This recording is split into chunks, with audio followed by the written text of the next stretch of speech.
Assalamu alaikum, my dear grade 9A children. Your English teacher, Mrs. Mujiba, is here.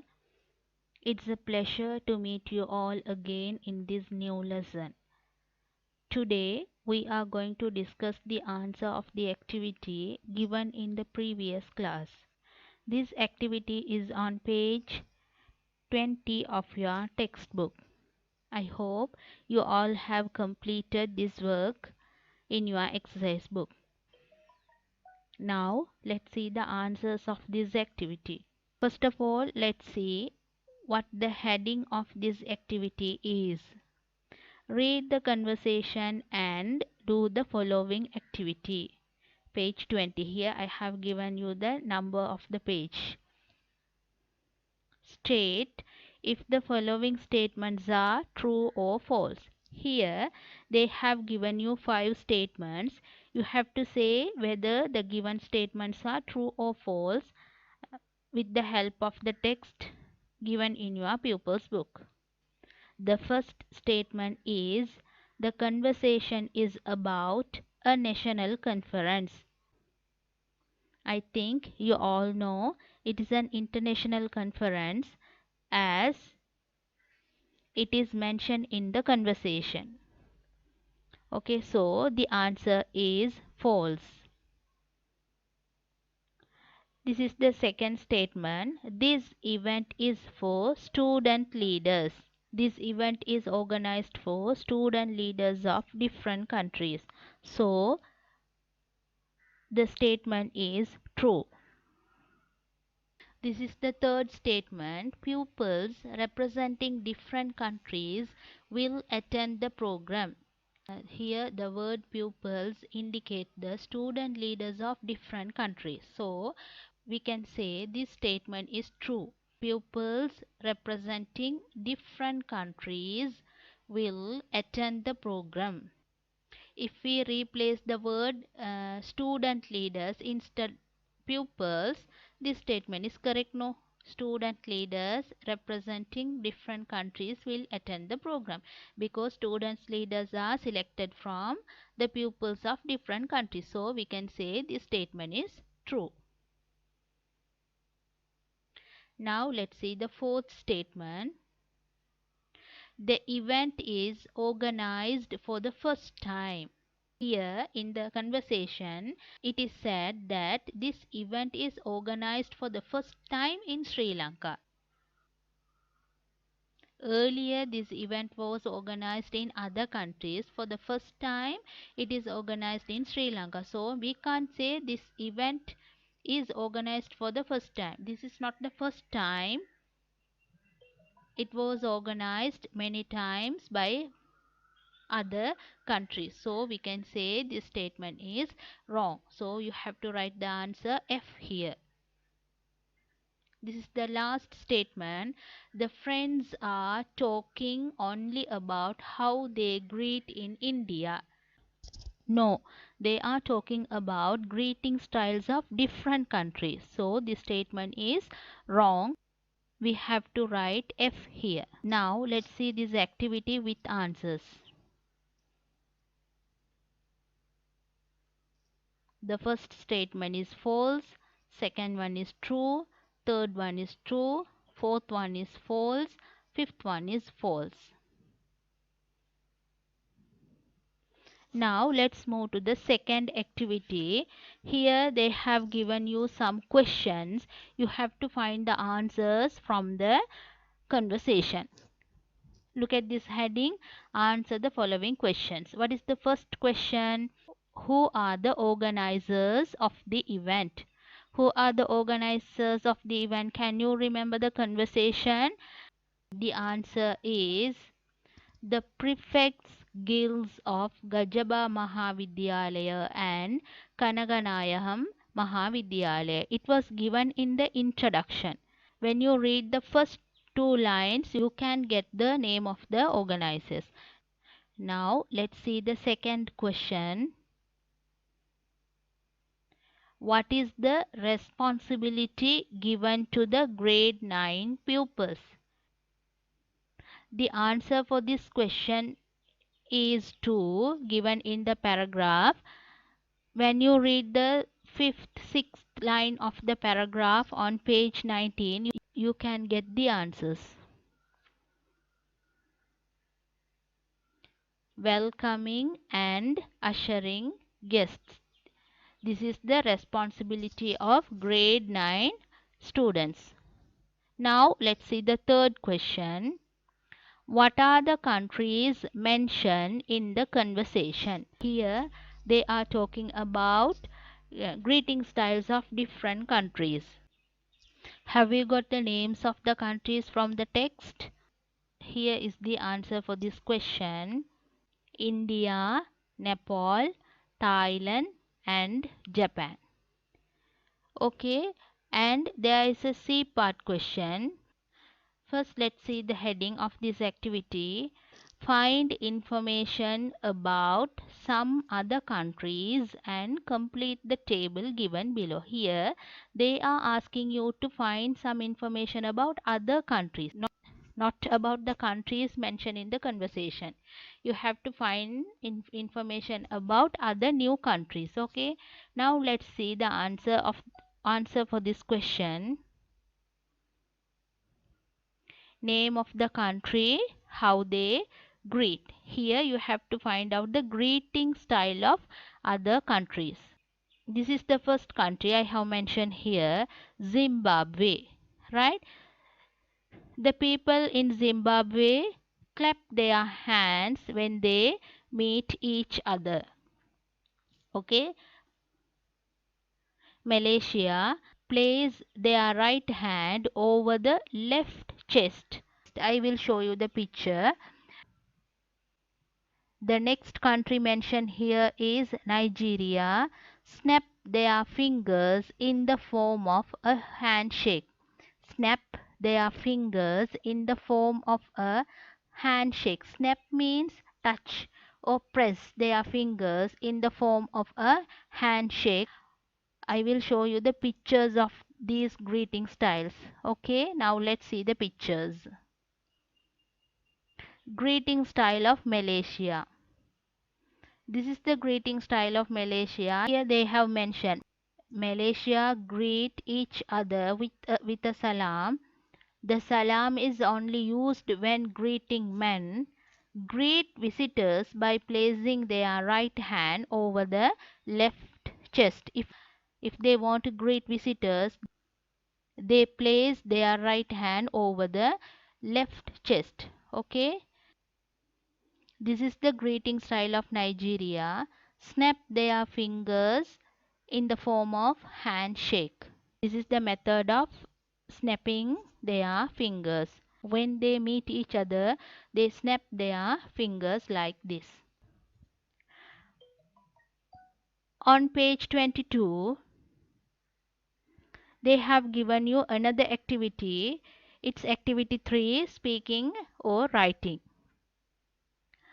And look at this heading. Look at the pictures given below. Work in pairs and write the greeting shown by each picture. Here they have given you some pictures. You have to identify the greeting style of those pictures, and they are asking you to speak about that picture. Let's see the pictures one by one. This is the first picture given on page 21. Okay, when you see this picture, you can say this is the greeting style of Japanese. What are they doing? They are bowing each other. So we can say like this. When Japanese meet, they bow each other. When Japanese meet, Japanese ഒരാളോട് ഒരാൾ സന്ധിക്കുന്ന ടൈമിൽ they bow each other. They respect each other like this. Okay, now let's move to the second picture. This is the second picture given on page 21. We can say this is the greeting style of Sri Lanka, greeting style of India, but by looking at the dress we can guess this is the greeting style of India. So what is the greeting style? saying Namaste. If it is in Sri Lanka, saying Aibovan or Vanakkam.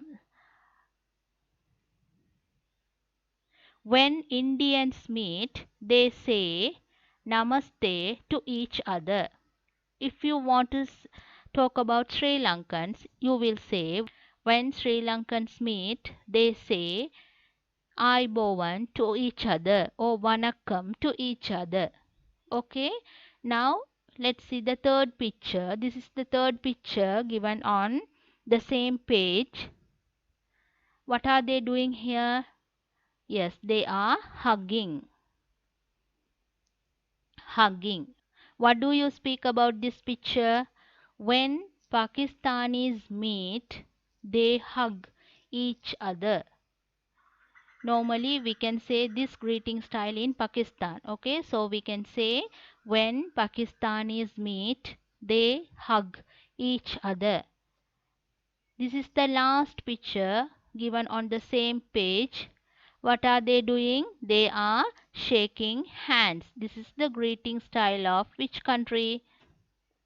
When British people meet, the people in United Kingdom, British people means the people lives in United Kingdom. Okay, when British people meet, they shake hands with each other. These are the greeting styles given in your textbook.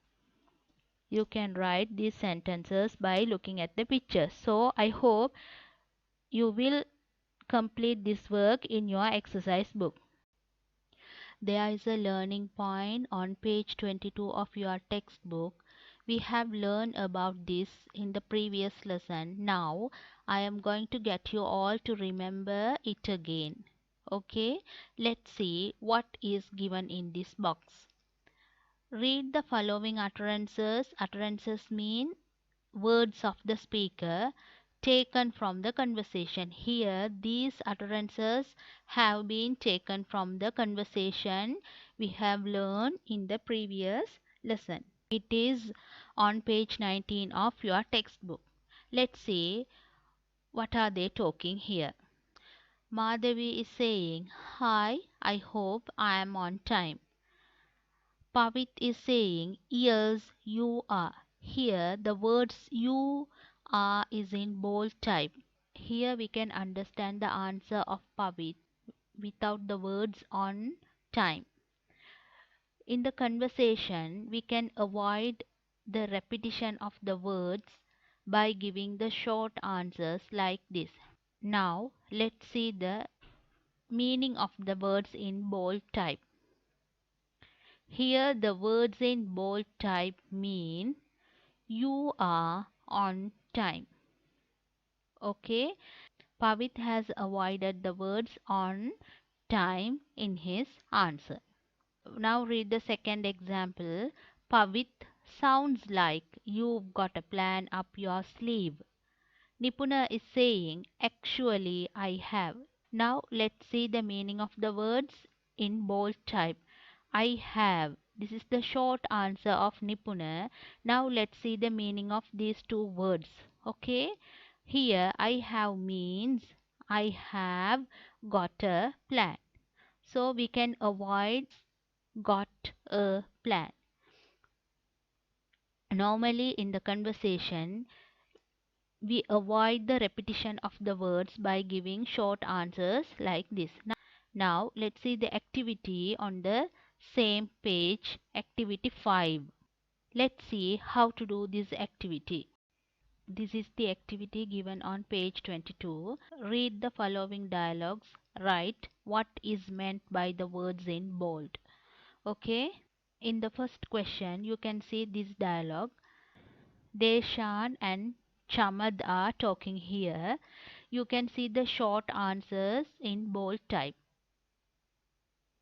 Here you are expected to write the meaning of the words in bold type. Can you see the bold type words? I am. Let's see what is the answer for this question. Deshan is saying, you seem to be happy. You seem to be happy means உங்களை பார்க்கறதுக்கு நீங்கள் சந்தோஷமாக இருக்கிற மாதிரி இருக்கிறீங்க. இன்றைக்கி உங்களை பார்க்க சந்தோஷமாக இருக்கிறீங்க அப்படின்னு எனக்கு தோணுது. பார்க்கறதுக்கு அப்படி இருக்கிறீங்க. Right. Chamad is saying, yes, I am. Then, can you guess the meaning of these bold type words? Here, Chamad has avoided the word happy. Now, let's see meaning of these words in bold. Okay? What is the meaning of those words? I am happy. Okay, now let's move to the second question. Adil is saying, I like to play football. Rikas is saying, so do I. Here the words do I express the utterance of Adil. What is the utterance of Adil? I like to play football. Now we are going to write the meaning of the words in bold.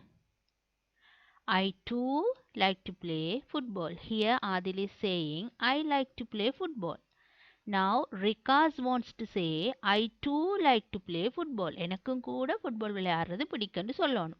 So when we give the short answers, we avoid this long reply and simply say, so do I. Okay, if someone says, I like to eat sandwiches, if you too like to eat sandwiches, you can say, so do I. Okay, if someone says, I like to read storybooks, if you too like to read storybooks, you can say, so do I. So, through these words, we can express the utterance of the previous speaker. Okay. Now, let's move to the third sentence. Arjun is saying he is tired. Isuru is saying, yes, he is. He has been practicing all day. Here Arjun mentioned the condition of another boy. He is tired. Now Isuru agrees to Arjun and he is saying, yes, he is. He has been practicing all day. Now you are expected to write the meaning of these words in bold. Okay, let's see what is the meaning of these words. He is tired.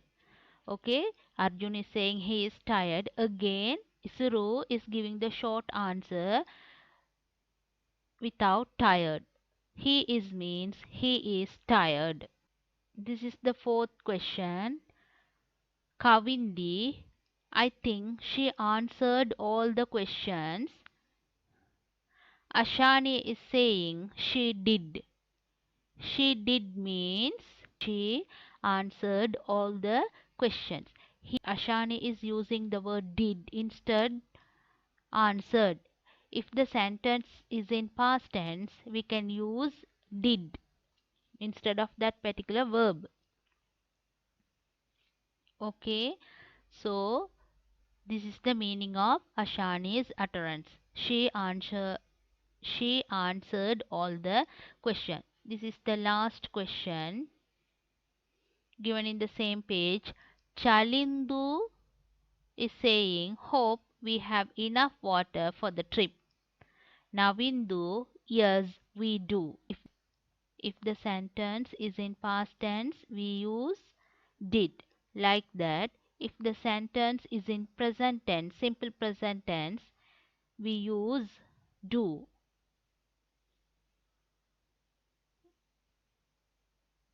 So now you can guess the meaning of these words. This is the meaning of the words in bold. We have, we do means we have enough water for the trip. Okay, I think you all have understood this lesson well. Please complete all the activities in your exercise book on time. Let's meet in another video lesson, inshallah. Jazakumullah khair, and thank you very much for watching this lesson.